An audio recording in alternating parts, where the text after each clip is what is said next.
But my object in referring to this visit to Gotha is to say something of a man whose name belongs in the history of the last century, though it was raised to undue importance by the malignant exaggerations of party spirit.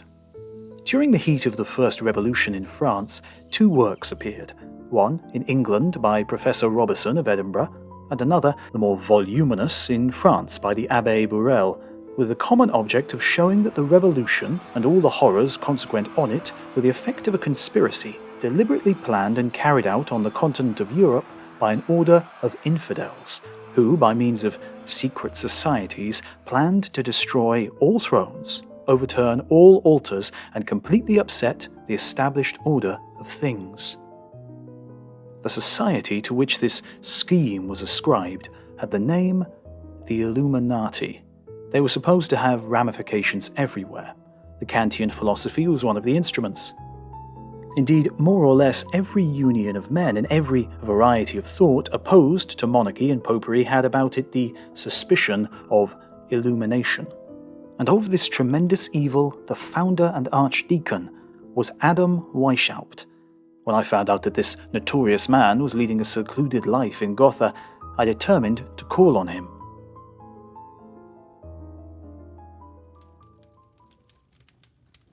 On entering his room, I remarked that he was both embarrassed and reserved, and it was not till I had introduced myself as one anxious to see him, though I knew of him only from his enemies, that he seemed willing to enter into conversation with me.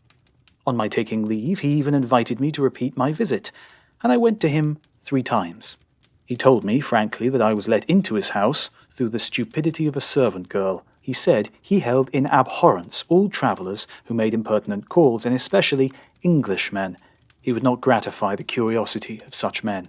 In saying this, he was, perhaps, not departing from that character which his enemies ascribed to him.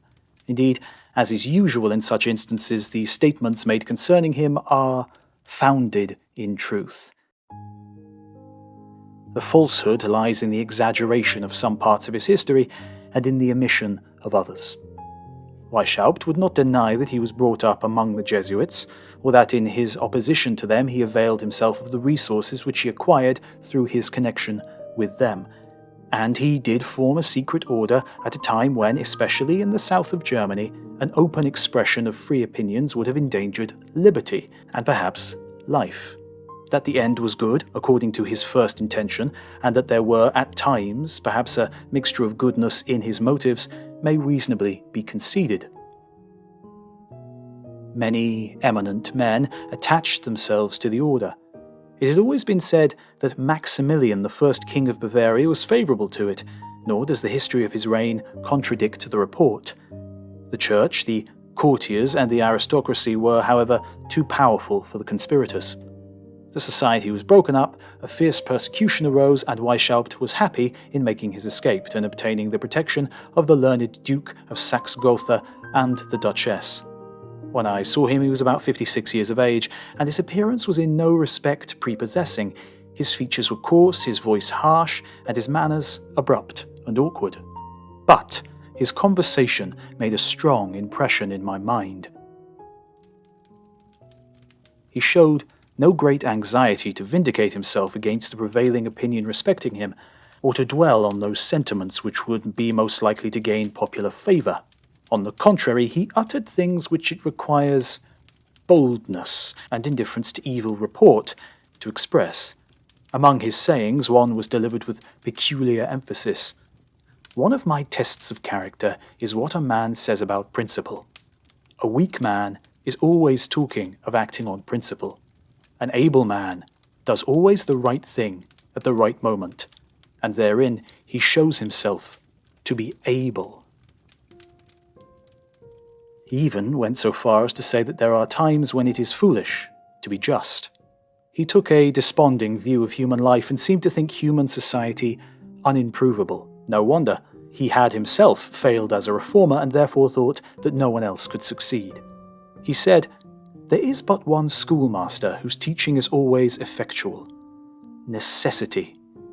Evil flourishes till it destroys itself. So it was with popery, so it will be with monarchy." And he added, somewhat diffusely, that there is a constant interchange of progressive evil and partial reform. I said I could not believe that his view was a correct one. He smiled and said, "You are quite right. If you can help it, don't believe it." I said, "You would not teach this to your children." "If I attempted it," he answered, "I should not succeed. The young, with their good hearts, could not believe it." "But old men with cold heads," I said in a voice of interrogation. "I am sorry for it," he said, "but it is true."